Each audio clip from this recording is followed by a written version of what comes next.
നമസ്കാരം traders investors. Delta എക്സ്ചേഞ്ചിൻ്റെ രണ്ടാമത്തെ എപ്പിസോഡാണിത്. ഒന്നാമത്തെ വീഡിയോയിൽ നമ്മൾ ഡെൽറ്റ എക്സ്ചേഞ്ചിനെ കുറിച്ച് കൃത്യമായിട്ട് എക്സ്പ്ലെയിൻ ചെയ്തിരുന്നു. ഫിനാൻഷ്യൽ ഇൻ്റലിജൻസ് യൂണിറ്റിൽ രജിസ്റ്റർ ചെയ്തിട്ടുള്ളൊരു കമ്പനിയായിട്ട് ഡെൽറ്റ എക്സ്ചേഞ്ച് മാറി. അതായത് ഇന്ത്യൻ കമ്പനിയാണ് ഇപ്പോൾ ഡെൽറ്റ എക്സ്ചേഞ്ച്. അപ്പോൾ ഇതിൽ നമുക്ക് ക്രിപ്റ്റോയുടെ ഓപ്ഷനും ഫ്യൂച്ചറും എല്ലാം തന്നെ ചെയ്യാൻ സാധിക്കും. അപ്പോൾ ഇതിൻ്റെ പ്രത്യേകത എന്താണെന്ന് വെച്ച് കഴിഞ്ഞാൽ, ഫസ്റ്റ് പ്രത്യേകത, നമ്മൾ പരമ്പരാഗതമായി ഈ ക്രിപ്റ്റോയിലൊക്കെ ട്രേഡ് ചെയ്യുന്ന സമയത്ത് നമ്മുടെ ഇന്ത്യൻ റുപ്പീസിനെ ഡോളറായിട്ട് കൺവേർട്ട് ചെയ്തതിന് ശേഷം ക്രിപ്റ്റോയിൽ ട്രേഡ് ചെയ്ത് പ്രോഫിറ്റ് ജനറേറ്റ് ചെയ്ത് വീണ്ടും അത് നമ്മളുടെ ഡോളറിൽ നിന്ന് ഇന്ത്യൻ റുപ്പീസൊക്കെ ആയിട്ട് കൺവേർട്ട് ചെയ്യണമായിരുന്നു. ഇപ്പോൾ അങ്ങനെയില്ല. ഇതിൽ ഇന്ത്യൻ റുപ്പീസ് വെച്ച് ട്രേഡ് ചെയ്യാം. അപ്പോൾ അക്കൗണ്ട് ഓപ്പൺ ചെയ്യുന്ന ലിങ്ക് വീഡിയോയുടെ ഫസ്റ്റ് കമൻറ്റിലൊക്കെ ഞാൻ പിൻ ചെയ്ത് വെച്ചിട്ടുണ്ട്. അതിൽ നിങ്ങളുടെ പാൻ ഡീറ്റെയിൽസും എല്ലാം തന്നെ കൊടുത്ത് എങ്ങനെയാണോ നമ്മൾ ഇന്ത്യൻ ബ്രോക്കറിൽ അക്കൗണ്ട് ഓപ്പൺ ചെയ്യുന്നത് അതുപോലെ തന്നെ അക്കൗണ്ട് ഓപ്പൺ ചെയ്യാം. അതാണ് ഒന്നാമത്തെ കാര്യം. അതായത് എങ്ങനെയാണോ നമ്മൾ ഇന്ത്യൻ ബ്രോക്കറിൽ അക്കൗണ്ട് ഓപ്പൺ ചെയ്തിട്ടുള്ളത്, KYC, ഒരു ബാങ്ക് ഡീറ്റെയിൽസ് എല്ലാം തന്നെ കൊടുത്തു, അതിനുശേഷം അക്കൗണ്ട് ഓപ്പൺ ചെയ്തു. ഇനി ആദ്യമായിട്ട് അറിയേണ്ടത് നമുക്ക് ഇവിടെ എന്താണ് ഇതിൻ്റെ ഒരു ടാക്സ് ഉള്ളതാണ്. അപ്പോൾ ഈ ഒരു ടോപ്പ് റൈറ്റ് കോർണറിൽ പോയതിനു ശേഷം നേരെ ടാക്സ് ഇൻഫോയിൽ ക്ലിക്ക് ചെയ്യുമ്പോൾ ടാക്സായിട്ട് ബന്ധപ്പെട്ടുള്ള ഇൻഫർമേഷൻസ് വരും. അതായത് ഈ ഒരു ഡെൽറ്റ എക്സ്ചേഞ്ചിൽ നിന്ന് നമുക്ക് എടുക്കുന്ന പ്രോഫിറ്റ് എല്ലാം തന്നെ നമ്മളുടെ ഇന്ത്യൻ മാർക്കറ്റിൽ നമ്മൾ നിഫ്റ്റിയിലും ബാങ്ക് നിഫ്റ്റിയിലും ട്രേഡ് ചെയ്യുമ്പോൾ ഉണ്ടാകുന്ന പ്രോഫിറ്റ് പോലെ ആ ഒരു പ്രോഫിറ്റ് എങ്ങനെയാണോ നമ്മൾ കൺസിഡർ ചെയ്യുന്നത്, എങ്ങനെയാണ് ടാക്സ് ഫയൽ ചെയ്യുന്നത്, അവിടെ നമുക്ക് ബിസിനസ് ഇൻകം ആയിട്ടാണ് നമ്മൾ ട്രീറ്റ് ചെയ്യുന്നത്. അതുപോലെ തന്നെയാണ് ഡെൽറ്റ എക്സ്ചേഞ്ചിൽ ട്രേഡ് ചെയ്യുമ്പോൾ. ഡെൽറ്റ എക്സ്ചേഞ്ച് ഇന്ത്യയിൽ നിന്ന് കാണാം. ഡെൽറ്റ എക്സ്ചേഞ്ചിൽ ട്രേഡ് ചെയ്യുമ്പോൾ കിട്ടുന്ന പ്രോഫിറ്റ് എല്ലാം തന്നെ ടാക്സ് ഫയൽ ചെയ്യേണ്ട മെത്തേഡ് സെയിം നമ്മൾ നിഫ്റ്റിയിലും ബാങ്ക് നിഫ്റ്റിയിലും ട്രേഡ് ചെയ്യുമ്പോൾ ഉണ്ടാകുന്ന അതേ പ്രോഫിറ്റ് പോലെ തന്നെയാണ് ട്രീറ്റ് ചെയ്യുന്നത്. അല്ലാതെ പണ്ടത്തെ പോലെയല്ല. എങ്ങനെയാണോ ബിസിനസ് ഇൻകം ട്രീറ്റ് ചെയ്യുന്നത് അതുപോലെ തന്നെയാണ്. അപ്പോൾ ഈ ടാക്സ് ആയിട്ട് ബന്ധപ്പെട്ടുള്ള കാര്യങ്ങളെല്ലാം തന്നെ ഇവിടെ വായിച്ച് മനസ്സിലാക്കുക. ടാക്സും മറ്റുള്ള ഡീറ്റെയിൽസ് എല്ലാം തന്നെ ഇവിടെ കൊടുത്തിട്ടുണ്ട്. കൃത്യമായിട്ട് വായിച്ച് മനസ്സിലാക്കുക. അടുത്തതായിട്ട് നമ്മൾ അക്കൗണ്ട് ഓപ്പൺ ചെയ്ത് ഫണ്ട് ആഡ് ചെയ്യാനായിട്ട് എങ്ങനെയാണെന്നുള്ളതാണ്. ഇവിടെ ഡെൽറ്റ എക്സ്ചേഞ്ചിൻ്റെ ഇവിടെ പ്ലാറ്റ്ഫോമിൽ വന്നിട്ട് ആഡ് ഫണ്ടിൽ ജസ്റ്റ് ക്ലിക്ക് ചെയ്യുമ്പോൾ ഇങ്ങനെ ഒരു പേജിലേക്കാണ് വരുന്നത്. ഇവിടെ നമുക്ക് നമ്മുടെ UPI വഴി അക്കൗണ്ട്, ഈ നമ്മളെ GPay വഴി അല്ലെങ്കിൽ UPI വഴി ഫണ്ട് നമുക്ക് ഇവിടെ ട്രാൻസ്ഫർ ചെയ്യാം. 2000 രൂപ മുതൽ 1000 രൂപ മുതൽ നമുക്ക് ഇവിടെ ട്രാൻസ്ഫർ ചെയ്യാം. അപ്പോൾ ആദ്യമായിട്ട് നമ്മൾ ഡെൽറ്റ എക്സ്ചേഞ്ച് അല്ലെങ്കിൽ ക്രിപ്റ്റോയിൽ ട്രേഡ് ചെയ്യുമ്പോൾ പ്രോഫിറ്റ് എടുക്കാൻ വേണ്ടിയിട്ടല്ല നമ്മൾ ശ്രമിക്കേണ്ടത്. മറിച്ച് ഇതെങ്ങനെയാണ് ഈ ഒരു പ്ലാറ്റ്ഫോം വർക്ക് ചെയ്യുന്നത്, എങ്ങനെയാണ് നമുക്ക് സ്റ്റോപ്പ് ലോസ് വെക്കുന്നത്, എങ്ങനെയാണ് ട്രേഡ് എടുക്കുന്നത് എന്നൊക്കെ മനസ്സിലാക്കണം നമുക്ക്. അതിന് വേണ്ടിയിട്ട് ഒരു ചെറിയ പൈസ മാത്രം ആദ്യം ആഡ് ചെയ്യുക. നമുക്ക് നഷ്ടപ്പെട്ടാൽ ഓക്കെ എന്ന് തോന്നുന്ന പൈസ മാത്രം ആഡ് ചെയ്യുക. മനസ്സിലാക്കുക, നമ്മുടെ ചാനൽ ഈ ഒരു ക്രിപ്റ്റോയിൽ നിങ്ങൾ ട്രേഡ് ചെയ്തുണ്ടാക്കുന്ന പ്രോഫിറ്റും ലോസും ഒന്നും തന്നെ യാതൊരു ഉത്തരവാദിയില്ല. കാരണം ഇത് ബിറ്റ്കോയിനാണ്, വളരെ വോളറ്റൈൽ മാർക്കറ്റാണ്. പ്രോ ട്രേഡേഴ്സിന് മാത്രമാണ് ഇത് ചെയ്ത് പരിശീലിക്കേണ്ടത്. അപ്പോൾ ചെറിയൊരു പൈസ മാത്രം ആഡ് ചെയ്യുക. UPI വഴി ആഡ് ചെയ്യാം. ഡെൽറ്റ എക്സ്ചേഞ്ച് ക്രിയേറ്റ് ചെയ്യാനായിട്ട് നിങ്ങൾ ഉപയോഗിച്ചിരിക്കുന്ന ബാങ്ക് അക്കൗണ്ട് ഉപയോഗിച്ച് നിങ്ങൾക്ക് UPIയിലൂടെ ആഡ് ചെയ്യാൻ സാധിക്കും. അപ്പോൾ നിങ്ങളിപ്പോൾ UPI വഴി ഒരുപാട് ട്രാൻസാക്ഷൻ ചെയ്യുന്ന ആളുകളായതുകൊണ്ട് തന്നെ ഇവിടെ ഞാൻ എങ്ങനെയാണ് UPIയിൽ നിന്ന് പണം ഇതിലേക്ക് ട്രാൻസ്ഫർ ചെയ്യുന്നത് എന്നത് എക്സ്പ്ലെയിൻ ചെയ്യേണ്ട കാര്യമില്ല. ഒരു കാര്യം ഓർക്കുക, ഡെൽറ്റ എക്സ്ചേഞ്ചിൽ നമ്മൾ കൊടുത്തിരിക്കുന്ന പ്രൈമറി ബാങ്ക് അക്കൗണ്ട് ഉപയോഗിച്ച് മാത്രമാണ് നമുക്ക് ഇതിലെ പേയ്മെൻറ്റ് ചെയ്യാനായിട്ട് സാധിക്കുക. ഇന്ത്യൻ ബ്രോക്കറും അതുപോലെ തന്നെയാണല്ലോ ഇപ്പോൾ ഉള്ളത്. വേറൊരു ആളുടെ UPI വഴിയൊന്നും നമുക്ക് ഇതിലേക്ക് ഫണ്ട് ഇടാനായിട്ട് പറ്റില്ല. അപ്പോൾ ഫണ്ടിൻ്റെ കാര്യം ക്ലിയറായി, ടാക്സിൻ്റെ കാര്യം ക്ലിയറായി. ഇനി ഈ ഒരു ക്രിപ്റ്റോ എന്ന് പറയുന്ന ഒരു വേർഡിൽ ഒരുപാട് കോയിനുണ്ട്. അപ്പോൾ ഏറ്റവും കൂടുതൽ ലിക്വിഡിറ്റി കൂടിയ ഒരു കോയിനാണ് ബിറ്റ് കോയിൻ എന്ന് പറയുന്നത്. ബിറ്റ് കോയിൻ്റെ ചാർട്ട് ഇപ്പോൾ ട്രേഡിംഗ് വ്യൂവിലൊക്കെ നമുക്ക് കാണാൻ സാധിക്കും. ഇപ്പോൾ ഏകദേശം 1,04,593 ഈ ബിറ്റ് കോയിൻ്റെ പ്രത്യേകത എന്ന് പറഞ്ഞു കഴിഞ്ഞാൽ 24 മണിക്കൂറും ട്രേഡ് ചെയ്യുന്നുണ്ട്. ഓപ്ഷനിൽ നോക്കുമ്പോൾ ഡെൽറ്റ എക്സ്ചേഞ്ചിലെല്ലാം തന്നെ ഓൾമോസ്റ്റ് എല്ലാ ദിവസവും ഇതിൻ്റെ എക്സ്പയറീസ് ഉണ്ട്. ഇന്ത്യൻ മാർക്കറ്റിൽ ഇപ്പോൾ നമുക്ക് എക്സ്പയറീസ് ആകെ 2 ദിവസമാണ് ഉള്ളത്. സെൻസെക്സും ഉണ്ട്, നമുക്ക് ഉള്ളത് നിഫ്റ്റിയാണുള്ളത്. ബാക്കിയുള്ള ഡെയിലി എക്സ്പയറീസ് എല്ലാം തന്നെ മാറ്റി. കൂടാതെ തന്നെ ബിറ്റ് കോയിനിൽ ഒരു പ്രത്യേക സമയം ഇല്ലാത്തത് കൊണ്ട് നിങ്ങൾ വർക്ക് ചെയ്തതിന് ശേഷം പിന്നീട് നമുക്ക് ട്രേഡ് ചെയ്യാം. അപ്പോൾ ബിറ്റ് കോയിനിൽ ട്രേഡ് ചെയ്യാനായിട്ട് പ്രോത്സാഹിപ്പിക്കുന്നതല്ല. ഓൾറെഡി തന്നെ ബിറ്റ് കോയിനിൽ കോടിക്കണക്കിന് ആൾക്കാർ ഇന്ത്യയിൽ നിന്ന് ട്രേഡ് ചെയ്യുന്നുണ്ട്. അപ്പോൾ നമ്മളെ ചാനലിൽ സബ്സ്ക്രൈബ് ചെയ്യുന്ന ആളുകൾക്ക് ബിറ്റ് കോയിനിൽ ട്രേഡ് ചെയ്യുന്നത് എങ്ങനെയെന്നുള്ള ഒരു എഡ്യൂക്കേഷണൽ പർപ്പസിന് വേണ്ടിയിട്ടാണ് നമ്മളൊരു വീഡിയോ ചെയ്യുന്നത്. അപ്പോൾ ബിറ്റ് കോയിനെ പറ്റി നമ്മൾ പരിചയപ്പെട്ടു. ബിറ്റ് കോയിൻ കറൻറ്റ് സ്പോട്ട് ഇതാണ്, 24 മണിക്കൂർ ട്രേഡ് ചെയ്യുന്നുണ്ട്. ഡേ ക്യാനിലൊക്കെ എടുത്ത് നോക്കിയാൽ മനസ്സിലാക്കാൻ സാധിക്കും ബിറ്റ് കോയിൻ്റെ ഹൈ ഒക്കെ അവിടെ കാണാം. 1,934 വരെ ബിറ്റ് കോയിൻ പോയിട്ടുണ്ട്. അതിനുശേഷം ബിറ്റ് കോയിൻ ഇപ്പോൾ ഒരു അപ് ട്രെൻഡിൽ തന്നെയാണ് ഇപ്പോൾ ഉള്ളത്. ബിറ്റ് കോയിനെല്ലാം തന്നെ ഏതുവരെ ഇടിഞ്ഞിരുന്നു? ബിറ്റ് കോയിനെല്ലാം തന്നെ 15,849 വരെ ഇടിഞ്ഞിരുന്നു. എൻ്റെ എക്സ് ആക്സിസിലേക്ക് നോക്കാം, ഡിസംബർ 22-ൽ. അപ്പോൾ ഡിസംബർ 22 മുതൽ ബിറ്റ് കോയിനിൽ എത്ര പ്രൈസിൻ്റെ അല്ലെങ്കിൽ എത്ര ശതമാനത്തിൻ്റെ ഒരു മൂവ്മെൻ്റ് ഉണ്ടായിട്ടുള്ളത്? ഏകദേശം 400% ബിറ്റ് കോയിൻ റാലി രേഖപ്പെടുത്തി, അഥവാ $85,000 ബിറ്റ് കോയിനിൽ ശക്തമായിട്ടുള്ളൊരു റാലി രേഖപ്പെടുത്തി. അപ്പോൾ അത്രക്കും അപ് ട്രെൻഡിലാണ് ഇപ്പോൾ ബിറ്റ് കോയിൻ്റെ പോക്ക്. നമുക്കറിയാം പല വിദേശ രാജ്യങ്ങളിലും ബിറ്റ് കോയിൻ ഒരു കറൻസി ആയിട്ട് അംഗീകരിച്ചിട്ടുണ്ട്. ഇന്ത്യയിൽ ഇതൊരു കറൻസി അല്ല, പക്ഷേ വിദേശ രാജ്യങ്ങളിൽ ഇതൊരു കറൻസിയാണ്, ബിറ്റ് കോയിൻ കറൻസിയാണ്.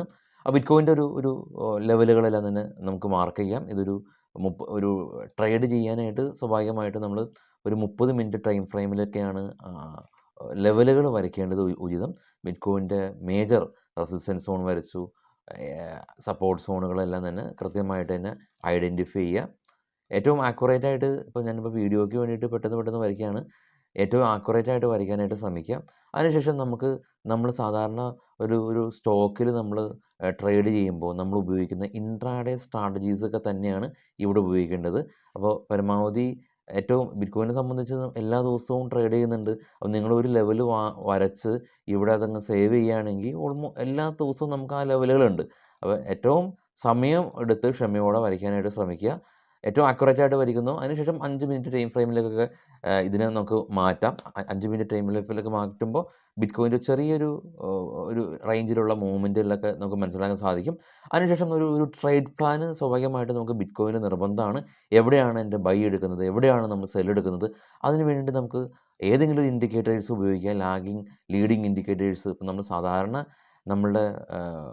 നമ്മളെ സ്റ്റോക്ക് ബൈ ചെയ്യാനായിട്ട് ഉപയോഗിക്കുന്ന അതേ ഇൻഡിക്കേറ്റേഴ്സ് തന്നെ നമുക്കിവിടെ ഉപയോഗിക്കാം. ഉദാഹരണത്തിന് ഇപ്പോൾ ഇവിടെ RSI എന്ന് പറയുന്ന ഇൻഡിക്കേറ്റേഴ്സ് നമ്മൾ ഉപയോഗിക്കുന്ന സ്റ്റോക്കിൽ ഉപയോഗിക്കുന്ന അതേ ഇൻഡിക്കേറ്റർ ഹയർ ടൈം ഫ്രെയിമിലേക്ക് നോക്കുക. RSIയിൽ എവിടെയാണ് ഒരു ബ്രേക്ക് ഔട്ടുകളെല്ലാം തന്നെ വന്നത്, ഈ ഒരു യെല്ലോ ലൈനെ മറികടന്നിട്ട് ഇവിടെ ഒരു ബ്രേക്ക് ഔട്ട്, അതായത് എൻ്റെ പോയിൻ്റ് ഇവിടെ ഒരു ഹയർ ടൈം ഫ്രെയിമിൽ ഒരു ബ്രേക്ക് ഔട്ട് കിട്ടി, അതൊരു നമ്മളൊരു മേജർ സപ്പോർട്ട് സോണിലാണെങ്കിൽ ഇവിടെ ചെറിയൊരു സ്കാൽപ്പ് ചെയ്യാനായിട്ട് ശ്രമിക്കുക. ഫസ്റ്റ് ടാർഗറ്റായിട്ട് ഇത് വെക്കുക. ഈ ബിറ്റ് കോയിൻ്റെ താഴെ തന്നെ സ്റ്റോപ്പ് ലോസ് ആയിട്ട് വെക്കുക. അങ്ങനെ കൃത്യമായിട്ടൊരു പ്ലാൻ വേണം. ഞാൻ ജസ്റ്റ് ഒരു RSI എന്ന് പറഞ്ഞ ഇൻഡിക്കേറ്റർ പരിചയപ്പെടുത്തിയെന്നുള്ളൂ. നിങ്ങൾക്കറിയാവുന്ന ഏത് ഇൻഡിക്കേറ്ററും ഇതിൽ ഉപയോഗിക്കാം. വഴിയെ നമുക്ക് പല ഇൻഡിക്കേറ്റേഴ്സുകളെല്ലാം തന്നെ പരിചയപ്പെടാം. അപ്പോൾ ഇവിടെ ഇപ്പോൾ ബിറ്റ് കോയിൻ ഒരു കൺസോൾട്ടേഷൻ റേഞ്ചിലാണ്. അപ്പോൾ വീഡിയോ എടുക്കുന്ന സമയത്ത് എനിക്കൊരു ബൈ എൻട്രിക്ക് പറ്റിയൊരു റേഞ്ചല്ല. ഞാനാണെങ്കിൽ ബൈ ഇവിടെ നിന്നാണ് വാങ്ങുന്നത്. അതല്ലെങ്കിൽ ഈ എൻ്റെ ഒരു റെസിസ്റ്റൻസ് സോൺ പോകുമ്പോൾ ബ്രേക്ക് ചെയ്ത് പോകുമ്പോൾ വാങ്ങും. 2 രീതിയിലാണ് നമ്മൾ സ്കാൽപ്പ് ചെയ്യുന്നത്. ഒന്ന് ഒരു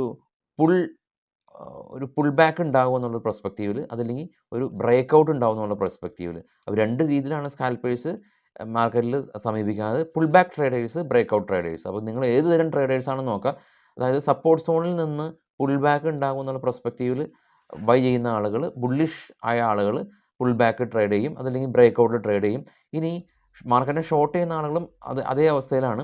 മാർക്കറ്റിൽ ഷോർട്ട് ചെയ്യുന്ന ആളുകൾ ഇതുപോലെയുള്ള പുൾ ബാക്കിന് ശേഷം റെസിസ്റ്റൻസ് വരുമ്പോൾ മാർക്കറ്റിന് താഴേക്ക് പോകും എന്നുള്ള പെർസ്പെക്റ്റീവിൽ മാർക്കറ്റിനെ ഷോർട്ട് ചെയ്യും, മുകളിലൊരു റെസിസ്റ്റൻസ് വെക്കും. അപ്പോൾ ഇതൊക്കെ പ്ലാനാണ്. ഇപ്പോൾ വീഡിയോ എടുക്കുന്ന സമയത്ത് എനിക്കൊരു കൃത്യമായ എൻട്രി ലെവലിലല്ല ഉള്ളത്, പക്ഷേ എനിക്ക് വീഡിയോ എടുക്കേണ്ടതായിട്ടുണ്ട്. എനിവേ ജസ്റ്റ് ഒരു എക്സാമ്പിൾ പോലെ കാണുക. ഇപ്പോൾ ഈ സപ്പോസ് ഞാനിപ്പോൾ ബൈ ചെയ്യാൻ പോവുകയാണെന്ന് വിചാരിച്ചോ. ഇതൊരു ബൈ ചെയ്ത് ഞാൻ പ്രോഫിറ്റ് ഉണ്ടാക്കി തരുന്ന ഒരു വീഡിയോ എന്നല്ല, എങ്ങനെ ബൈ ചെയ്യാം എന്ന് കാണിക്കുന്ന ഒരു വീഡിയോ ആണ്. അപ്പോൾ ഡെൽറ്റ എക്സ്ചേഞ്ചിലേക്ക് നമ്മൾ വന്നു. ഡെൽറ്റ എക്സ്ചേഞ്ചിലേക്ക് ഇപ്പോൾ ഞാനിപ്പോൾ നോക്കുന്നത് ഒരു ഫ്യൂച്ചറാണ്. അപ്പോൾ ആദ്യം നമുക്ക് ഫ്യൂച്ചർ നോക്കിയതിന് ശേഷം ഓപ്ഷനിലേക്കൊക്കെ പോകാം. ഫ്യൂച്ചർ ഞാനിപ്പോൾ ഇവിടെ ഒരു സിംഗിൾ ക്ലിക്ക് ചെയ്തു, ഫ്യൂച്ചർ സെലക്ട് ചെയ്തു. അതിനുശേഷം ഇപ്പോൾ കാണാം ഡെൽറ്റ എക്സ്ചേഞ്ചിൻ്റെ ഫ്യൂച്ചറാണ് വന്നിരിക്കുന്നത്. അപ്പോൾ അത് 1,44,562 അതൊക്കെ തന്നെയാണ് ഇവിടെ ട്രേഡ് ചെയ്യുന്നത്. അപ്പോൾ ജസ്റ്റ് അപ്പോൾ നേരെ സൂചിപ്പിച്ച പോലെ തന്നെ ഒരു ബൈ ചെയ്യാനായിട്ടുള്ള ഒരു സെറ്റപ്പിലേക്ക് വന്നിട്ടില്ല മാർക്കറ്റ്. ഇപ്പോൾ ബിറ്റ് കോയിൻ താഴേക്ക് പോവാണ്. അതുമാത്രമല്ല താഴെ വലിയൊരു ഓളിയൊക്കെ ഫോമായി. എനിവേ അപ്പോൾ അതായത് ഇപ്പോൾ ബൈ ചെയ്തതിന് സ്വാഭാവികമായിട്ട് ലോസ് ഉണ്ടാവാൻ സാധ്യതയുണ്ട്, കാരണം ബിറ്റ് കോയിൻ താഴേക്ക് പോകാണ്. ജസ്റ്റ് ഒന്ന് ബൈ ചെയ്ത് നോക്കാം. എക്സാമ്പിളിന് വേണ്ടിയിട്ട് ബൈ ചെയ്യാണ്. ബൈ ചെയ്യാനായിട്ട് നമ്മൾ പോകുന്ന സമയത്ത് എനിവേ ജസ്റ്റ് ഒരു പുൾ ബാക്ക് നമ്മൾ നേരത്തെ സൂചിപ്പിച്ച പോലെ തന്നെ ബിറ്റ്കോയിൻ ഈ ഒരു റേഞ്ചിലേക്ക് എത്തുകയാണെങ്കിൽ ഒരു പുൾ ബാക്ക് ഉണ്ടാകുമെന്നൊക്കെ നമുക്ക് എക്സ്പെക്റ്റ് ചെയ്യാം. അപ്പോൾ ഓക്കെ, ചെറിയൊരു ഇവിടെ ഈ ഒരു ലെവൽ ഒന്ന് റെസ്പെക്റ്റ് ചെയ്തിട്ടുണ്ട്. അപ്പോൾ എനിവേ ബൈ ചെയ്യാൻ പോവുകയാണെങ്കിലുള്ള ഫോർമാലിറ്റീസ് നോക്കാം. ഇവിടെ ബൈ ഉണ്ട്, ഷോർട്ട് ഉണ്ട്. നമ്മൾ ബൈയുടെ ഇവിടെ സെലക്ട് ചെയ്യും. ഇവിടെ ബൈയുടെ ഇവിടെ സെലക്ട് ചെയ്ത് ഇവിടെ ലിമിറ്റ് ഓർഡർ ഉണ്ട്, മാർക്കറ്റ് ഓർഡർ ഉണ്ട്, സ്റ്റോപ്പ് ലോസ് ഓർഡർ ഉണ്ട്. ഇതെല്ലാം തന്നെ നമ്മുടെ സ്റ്റോക്കിൽ നമ്മളെല്ലാം തന്നെ ട്രേഡ് ചെയ്തിട്ടുള്ളതാണ്. അപ്പോൾ പ്രധാനമായിട്ടും നമ്മളിവിടെ നോക്കുന്ന ഒരു കാര്യം എന്ന് പറയുന്നത്, ഇവിടെ ബിറ്റ്കോയിനെ സംബന്ധിച്ച് ഈ നമ്മുടെ എക്സ്പെൻസ് നമുക്ക് കുറയ്ക്കാനായിട്ട് നമ്മൾ കൃത്യമായിട്ട് ഇവിടെ ഒരു ഉപായം നമുക്കിവിടെ പ്രയോഗിക്കാം. എന്താ ഞാൻ ഇപ്പോൾ പറഞ്ഞത്, നമുക്ക് എക്സ്പെൻസ് കുറയ്ക്കാനായിട്ട് ബിറ്റ്കോയിനിൽ പറ്റും ട്രേഡ് ചെയ്യുന്ന സമയത്ത്. അപ്പോൾ അതിന് നമുക്ക് ആദ്യം ചാർജസ് അറിയേണ്ടതായിട്ടുണ്ട്. അപ്പോൾ ഇവിടെ ഏറ്റവും താഴെ ഫീസ് എന്ന് കാണാം. ഫീസിൻ്റെ ഇവിടെ മേക്കർ 0.02, ടേക്കർ 0.05. മേക്കർ ടേക്കർ എന്താണെന്ന് അറിയണം. അതായത് മേക്കർ എന്ന് പറഞ്ഞു കഴിഞ്ഞാൽ ലിമിറ്റ് ഓർഡറിൽ ബിറ്റ്കോയിൻ വാങ്ങുന്ന ആളാണ് മേക്കർ. ടേക്കർ എന്ന് പറഞ്ഞു കഴിഞ്ഞാൽ മാർക്കറ്റ് ഓർഡറിൽ ബൈ ചെയ്യുന്ന ആളുകൾ. അപ്പോൾ സ്കാൽപ്പ് ചെയ്യുന്ന സമയത്ത് നമ്മൾ ലിമിറ്റ് ഓർഡറിൽ വാങ്ങുമ്പോൾ തന്നെ 0.03% ഒരു പ്രോഫിറ്റ് അപ്പം തന്നെ വന്നു കഴിഞ്ഞു. അതായത് നമ്മൾ ബിറ്റ്കോയിനിൽ നമ്മൾ ഫ്യൂച്ചറിലോ ഓപ്ഷനിലോ ട്രേഡ് ചെയ്യുന്ന സമയത്ത് എന്താ ചെയ്യേണ്ടത്, ആദ്യം നമ്മൾ ഒരിക്കലും മാർക്കറ്റ് ഓർഡറിൽ ട്രേഡ് ചെയ്യേണ്ട, നമ്മൾ എപ്പോഴും ലിമിറ്റ് ഓർഡറിൽ മാത്രം ട്രേഡ് ചെയ്യുക. ലിമിറ്റ് ഓർഡറിൽ അതാണ് ഇത് ഏറ്റവും ആദ്യത്തെ ഒരു കാര്യമാണ് മനസ്സിലാക്കേണ്ടത്. ഒരിക്കലും മാർക്കറ്റ് ഓർഡറിൽ ട്രേഡ് ചെയ്യുമ്പോൾ ടേക്കർ എന്ന് പറയുന്ന ഒരു താജ പോകുന്നത് നമ്മൾ മേക്കർ ആവണം, മാർക്കറ്റ് ഓർഡറിലല്ല ലിമിറ്റ് ഓർഡറിൽ ട്രേഡ് ചെയ്യുക. അപ്പോൾ അത് നമ്മൾ മനസ്സിലാക്കി. അപ്പോൾ പിന്നെ ഇതിലേക്ക് പോകുമ്പോൾ ജസ്റ്റ് ഒന്ന് റിഫ്രഷ് ചെയ്യാം.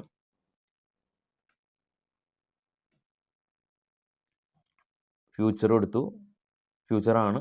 നമ്മൾ നേരത്തെ ബൈ ചെയ്തെങ്കിൽ ഇപ്പോൾ ലോസ് ആണ്. ഇപ്പോൾ നേരെ സൂചിപ്പിച്ചപ്പോൾ പ്രോഫിറ്റ് എടുത്ത് കാണിച്ചു തരാനുള്ള ബൈ അല്ല, എക്സാമ്പിൾ ബൈ ആണ്. അപ്പോൾ ബൈ എടുത്തു.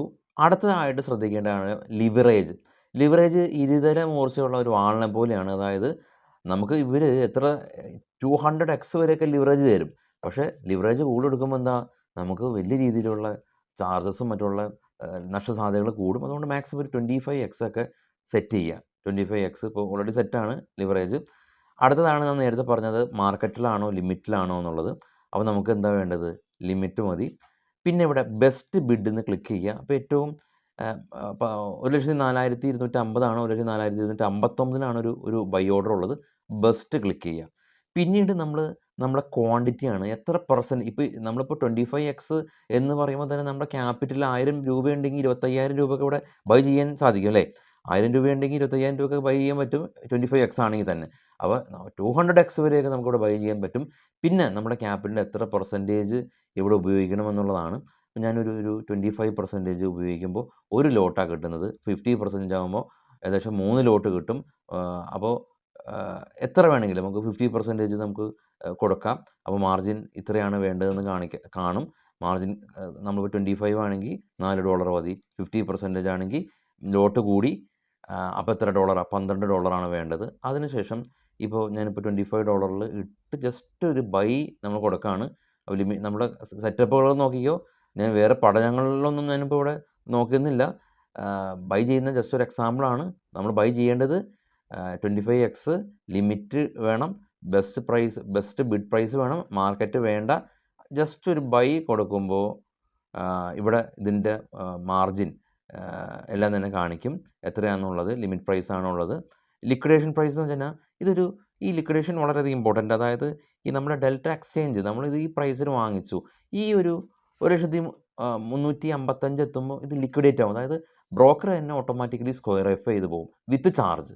അപ്പോൾ ഇത് ബ്രോക്കർ ഏറ്റവും വേസ്റ്റ് കേസ് സിനാരിയോയിൽ നമ്മൾ സ്റ്റോപ്പ് ലോസ് സെറ്റ് ചെയ്തിട്ടില്ലെങ്കിൽ ബ്രോക്കർ തന്നെ മാനുവലി എക്സിറ്റ് ചെയ്യുന്നതിനെയാണ് ഏതാണ് ലിക്വിഡേഷൻ പ്രൈസ് എന്ന് പറയുന്നത്. പ്ലേസ് ഓർഡർ നമ്മൾ കൊടുത്തു, പ്ലേസ് ഓർഡർ സബ്മിറ്റ് ആയിട്ടുണ്ട്. നമുക്കിവിടെ ഒരു ഓർഡർ കിട്ടുമ്പോൾ നമുക്ക് ഇവിടെ താഴെ തന്നെ വരും നമ്മളുടെ എൻട്രി പ്രൈസ് 1,04,183 ആണ്. ഇപ്പോൾ ഇൻട്രസ്റ്റ് പ്രൈസ് 1,04,153 അപ്പോൾ നമ്മുടെ പ്രോഫിറ്റ് ആൻഡ് ലോസുകൾ കാര്യങ്ങളും തന്നെ ഇവിടെ കാണിക്കും. ഇവിടെ നമ്മൾ നേരത്തെ ഇവിടെ ശ്രദ്ധിക്കേണ്ട കാര്യം, ഇവിടെ ലിക്വിഡേഷൻ പ്രൈസാണ്. ഈ ഒരു പ്രൈസ് എത്തുമ്പോൾ ലിക്വിഡേറ്റ് ആകും. അതല്ല എങ്കിൽ നമുക്ക് ഇവിടെ സ്റ്റോപ്പ് ലോസുകൾ സെറ്റ് ചെയ്യാൻ സാധിക്കും. അപ്പോൾ ഇവിടെയാണ് നമ്മളുടെ എൻട്രി പ്രൈസ് ഉള്ളത്. ടേക്ക് പ്രോഫിറ്റ്, നമുക്ക് പ്രോഫിറ്റ് എത്രയാണ് വേണ്ടത്? 1,04,182 ആണ്. അപ്പോൾ നമുക്ക് പ്രോഫിറ്റ് ഇപ്പോൾ അതുപോലെ തന്നെ നമുക്കിവിടെ എഴുതാൻ സാധിക്കും. ഇപ്പോൾ ഫോർ എക്സാമ്പിൾ 41.92 ആണ് നമ്മളുടെ പ്രൈസ്. ടേക്ക് പ്രോഫിറ്റ് നമ്മളെ ടാർഗറ്റ് സെറ്റ് ചെയ്യുന്നതാണ്. ഇവിടെയാണ് സ്റ്റോപ്പ് ലോസ്. 4,182 എൻട്രി ഉള്ള ഈ ഒരു ബിറ്റ് കോയിനിൽ ഇപ്പോൾ ഫോർ എക്സാമ്പിൾ 1,41,482 എന്ന് പറയുന്നത് 10 ആണ് വെക്കേണ്ടതെങ്കിൽ അവിടെ അതേ പ്രൈസ് നമുക്ക് ഇവിടെ വെച്ച അതേ പ്രൈസ് തന്നെ കോപ്പി എടുത്തതിന് ശേഷം ഇവിടെ അത് നമ്മളുടെ ടാർഗറ്റ് ആയിരുന്നു. ഇവിടുത്തെ നമ്മളുടെ 4,182 പകരം 4,180, ഫോർ എക്സാമ്പിൾ 80 ആണെങ്കിൽ സ്റ്റോപ്പ് ലോസ് 80 ആണെങ്കിൽ നമുക്ക് ഇവിടെ കൺഫേം കൊടുക്കുമ്പോൾ ഒന്നല്ലെങ്കിൽ നമ്മളെ സ്റ്റോപ്പ് ലോസ് ഹിറ്റാവും, അതല്ലെങ്കിൽ നമ്മുടെ ടാർഗറ്റ് ഹിറ്റാവും. അതല്ല എങ്കിൽ നമുക്കിവിടെ മാനുവലായിട്ട് നമുക്ക് ഒരു സിംഗിൾ ക്ലിക്ക് ചെയ്തതിന് ശേഷം ഇവിടെ എക്സിറ്റ് കൺഫേം കൊടുക്കുക, എക്സിറ്റ്. അപ്പോൾ ഓർഡർ സബ്മിറ്റ് ആയിട്ടുണ്ട്, ഇത് എക്സിറ്റായി. ഇവിടെയും നമ്മൾ എക്സിറ്റ് ചെയ്യുമ്പോൾ ലിമിറ്റ് പ്രൈസിൽ എക്സിറ്റ് ചെയ്യാം. അപ്പോൾ നമ്മൾ മാർക്കറ്റ് പ്രൈസിലാണ് എക്സിറ്റ് ചെയ്തിട്ടുള്ളത്. അപ്പോൾ ശ്രദ്ധിക്കേണ്ട കാര്യം ഇതാണ്, ഫീസുകൾ ശ്രദ്ധിക്കുക. ഈ മേക്കർ ടേക്കർ എന്ന് പറഞ്ഞ രണ്ട് പെർസ്പെക്റ്റീവ് മനസ്സിലാക്കാം. നമ്മൾ സെല്ല് ചെയ്യുന്ന സമയത്ത് ലിമിറ്റ് പ്രൈസിൽ നമ്മൾ കൊടുക്കുകയാണെങ്കിൽ അത് മേക്കറിൻ്റെ ചാർജസ് വരോളൂ. എൻ്റർ ചെയ്യുമ്പോൾ 100% എന്തായാലും നമ്മൾ 0.02 ചാർജ് വരാൻ തക്കവണ്ണം നമ്മൾ ലിമിറ്റ് പ്രൈസിൽ മാത്രം സെറ്റ് ചെയ്യുക. അപ്പോൾ നമ്മുടെ ഓപ്പൺ ഓർഡറുകൾ നമ്മൾ സാധാരണ ബ്രോക്കറിനെ പോലെ ഓപ്പൺ ഓർഡറുകളും അല്ലെങ്കിൽ മറ്റുള്ള കാര്യങ്ങളെല്ലാം തന്നെ ഇവിടെ തന്നെ കാണിക്കും. നമ്മുടെ ട്രേഡും മറ്റുള്ള ഹിസ്റ്ററിയും ഓർഡർ ഹിസ്റ്ററിയും എത്ര രൂപക്കാണ് എന്നുള്ളതെല്ലാം തന്നെ ഇവിടെ കാണിക്കും. അപ്പോൾ ഇങ്ങനെയാണ് നമ്മളൊരു ഫ്യൂച്ചറിൽ കോൺട്രാക്റ്റ് ബൈ ചെയ്യേണ്ടത്. ഇപ്പോൾ നമ്മൾ ഈ ഒരു വീഡിയോയുടെ ഉദ്ദേശം എങ്ങനെ ബൈ ചെയ്യുന്നു, എങ്ങനെ സ്റ്റോപ്പ് ലോസ് സെറ്റ് ചെയ്യുന്നു, എന്താണ് ലിക്വിഡേഷൻ പ്രൈസ്, എന്താണ് ഈ ഒരു ചാർജസ് എന്നുള്ളതിനെ കുറിച്ചാണ്. കൂടാതെ എങ്ങനെ ഫണ്ട് ആഡ് ചെയ്യുക എന്നുള്ളതിനെ കുറിച്ചാണ്. ഇപ്പോൾ ട്രേഡ് ചെയ്യുന്നത് സ്വാഭാവികമായിട്ടും ഒരു എൻട്രി ലെവൽ നമുക്ക് വേണം. ഞാൻ റാൻഡമായിട്ടാണ് ട്രേഡ് ചെയ്തിട്ടുള്ളത്.